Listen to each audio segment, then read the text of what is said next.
Mark Pope and the Kentucky Wildcats are welcoming the number one team in college basketball to Rupp Arena, the Auburn Tigers.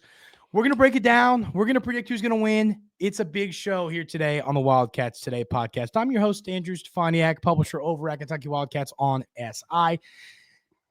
Joined by Zac Blackerby, Locked On Auburn host, knower of all things Auburn athletics. And Zac, this is a game that a lot of folks, I think, in Lexington are excited about, and finding a way to win that game on Wednesday, against Oklahoma in the ugly form they did, got Big Blue Nation excited for the Auburn Tigers to come to town on Saturday. So what's the vibe on this game with the whole, 1988, I'll try and be kind of nice about that. But I mean, it's 19, how old were you, Zac? You weren't born, right? You were negative 10, negative 20?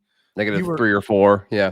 So, But so my dad was like, I was a senior in high school. But it's been a while since they've won in Lexington in Rupp Arena. What do you think is going to happen? What are the vibes for Auburn in this ballgame? Well, it's definitely been a while since Auburn felt like they had a really good shot. Yeah, at Rupp. I think they've got a really good shot. You know, the lines are starting to drop. Most places have Auburn opening at a 5.5 point favorite, and to me that feels right. I would have guessed Auburn 3.5, so 5.5 is not crazy. To me, I was talking with somebody else earlier today, and it's so interesting how the dynamic is flipped. Like normally, like when Auburn plays Kentucky, it's like, oh, this is a chance. This is a chance to really make an impact. This is a chance to really say, hey, we're legit. We're here. This season can be something special. But it's kind of flipped this time. It seems like, okay, this is just kind of another game for Auburn because their schedule's been so brutal. Non-conference and the SEC as a whole has been so brutal. But then it's Kentucky that's like, yeah, we're hosting the number one team in college basketball. And it's normally the other way around. So it does feel different for sure. And Auburn's a team that has just every time they've been to the point now where I don't think anyone's doubting the Auburn Tigers. But I mean, early in the season, there were a lot of people that were like, they're really good, but are they this elite basketball team? And I think folks are bought in. So for Kentucky, you're right. The word for me I've been using, it's opportunity. You lose this game, there's nothing better to me than a home quad one game, which used to be a rarity in the SEC. Now it's becoming more realistic. So this is top 25 net game at home. So it's a quad one game. It's a quad one loss or win, whatever happens for the Kentucky Wildcats on Saturday. But Auburn, my concern, Zac, and I'm sure every time you break down a game with any host of any podcast, you hear two words, and it's Johni Broome. And it makes sense. I mean, he's the player that should win Player of the Year for college basketball.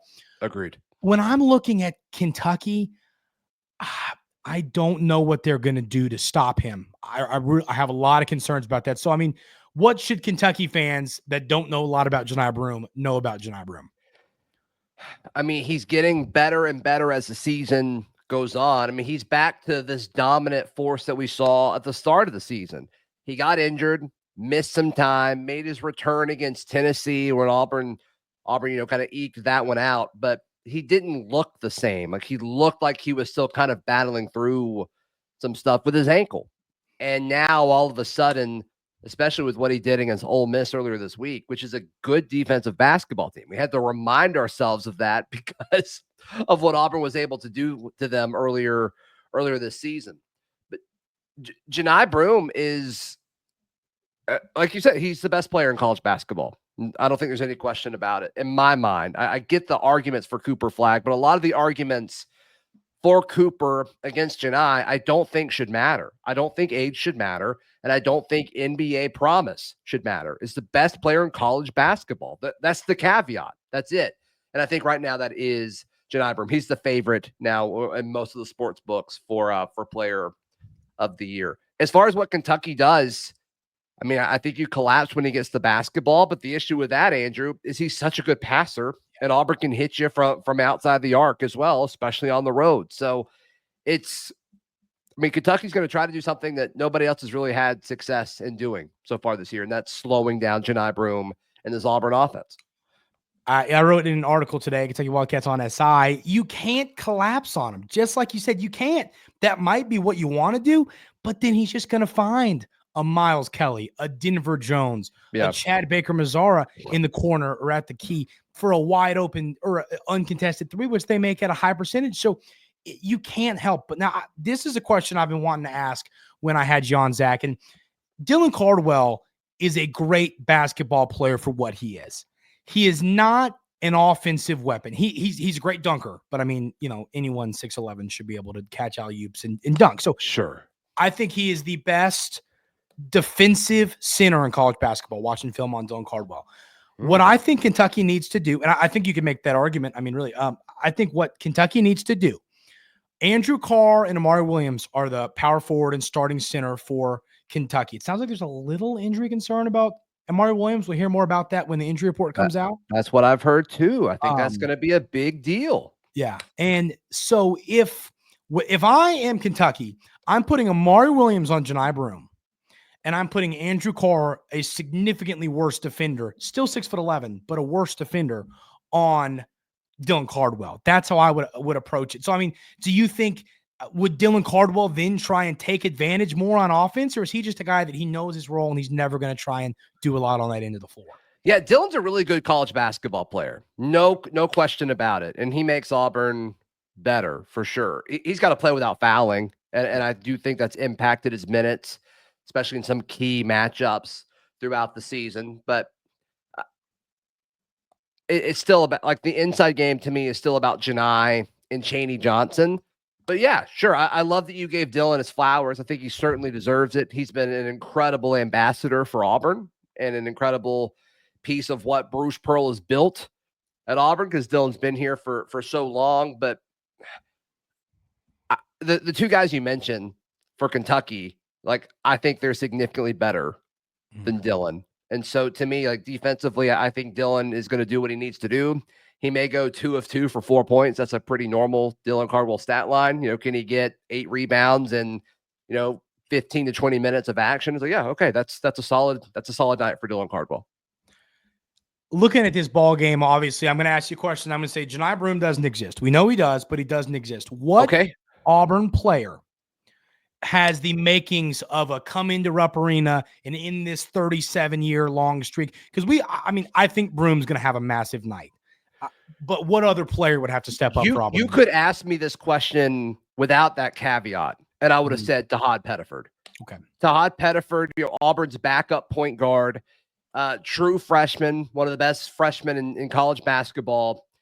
He's in a little bit of a scoring slump. I don't want to say slump as a whole, because I think he's done a good job passing, and Auburn's offense has been fine when he's been on the floor, but he hasn't been scoring as often as we've seen him do in big games. Big game Tahad Pettiford is totally a thing. I make the joke on my show, Locked On Auburn, often. It's like, Tahad Pettiford doesn't care about you unless you have a number next to your name, or you're in an environment where everyone else is rooting against him. We've seen Tahad have incredible games against the best opponents on Auburn's schedule so far.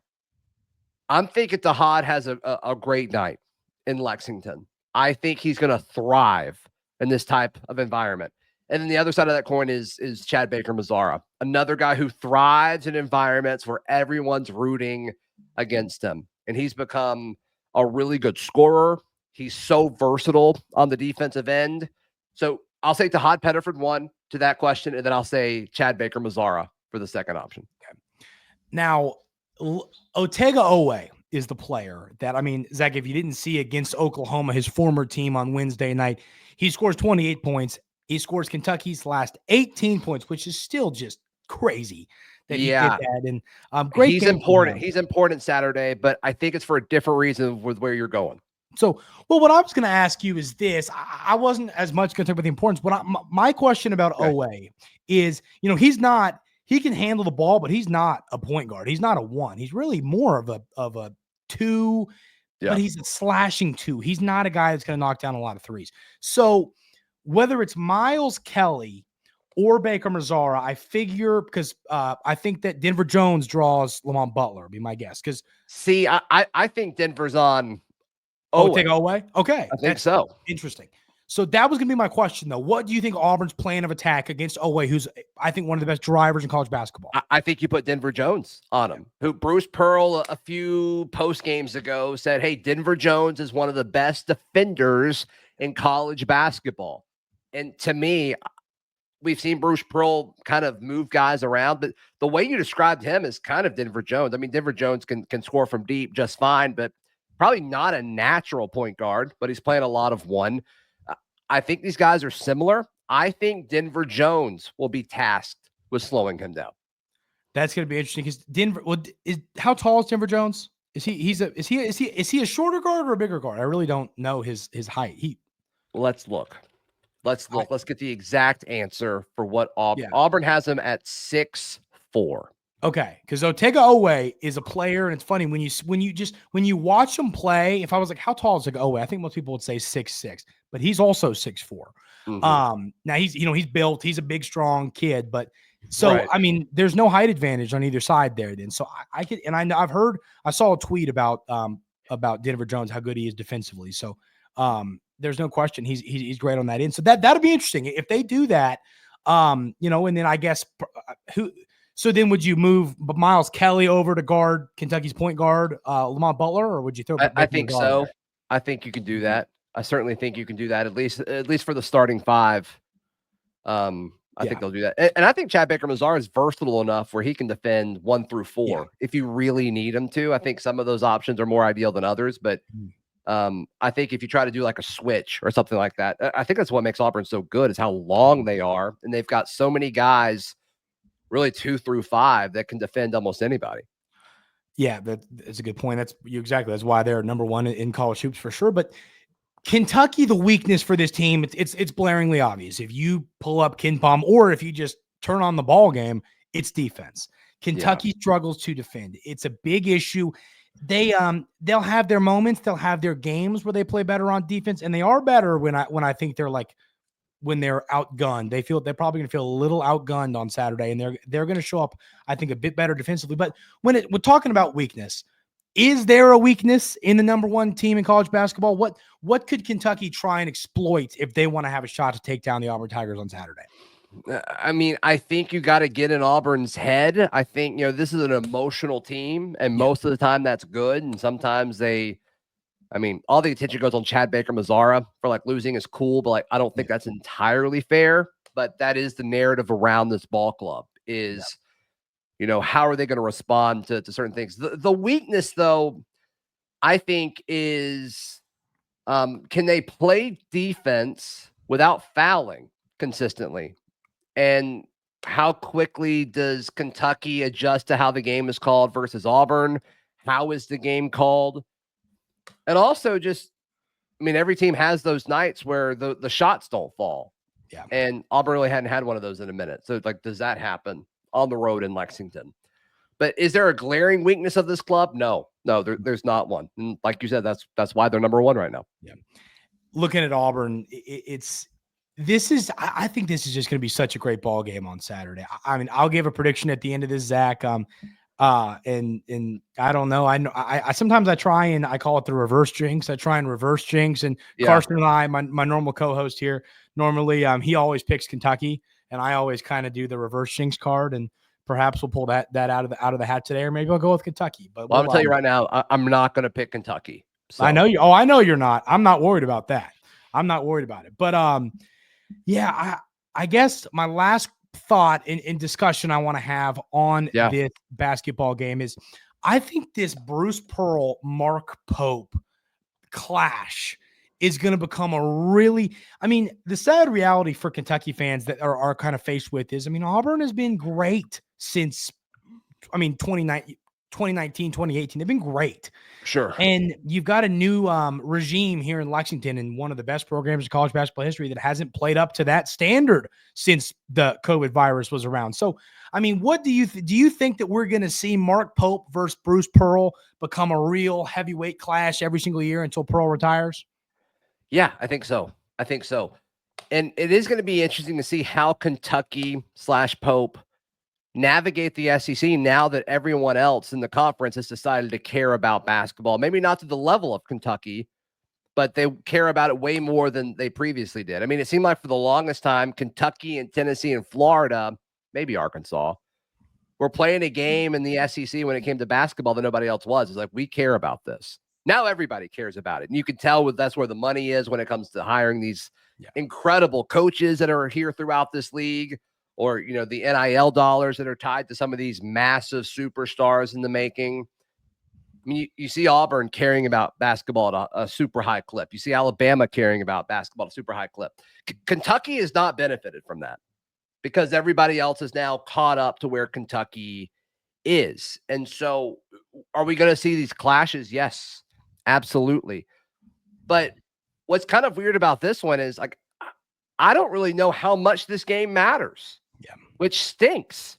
It totally stinks, but that's just the nature of college basketball this time of the season. Kentucky, maybe they're fighting for a 2 seed. It would take, Auburn to totally fall apart to not get the number 1 overall seed. So it's just going to be kind of interesting to see what all is actually at stake here, other than pride. And both of these teams will play for that. No question about it. Yeah. And then obviously, Auburn's looking to lock up the SEC regular season. They're playing for that top overall seed. And Kentucky here, this one, they're trying to lock up that 3 seed. If you win this game, it pretty much locks up the 3 seed. Mm-hmm. So it's, the Cats are looking at that. They're also, hey, they want to play on Thursday in Nashville, not Friday, which they're in a great spot to do, but you win this one, it pretty much guarantees it. So, there's some of those narratives there. All right, Zach, give me a score prediction. Or don't give me a prediction, if you want to give me a number, give me a number. But I assume you're taking Auburn in this one. Yeah, I am taking Auburn. I said this on my show. I went Auburn 92, Kentucky 88. A lot of points. I think it's close, but I do think Auburn edges this one out.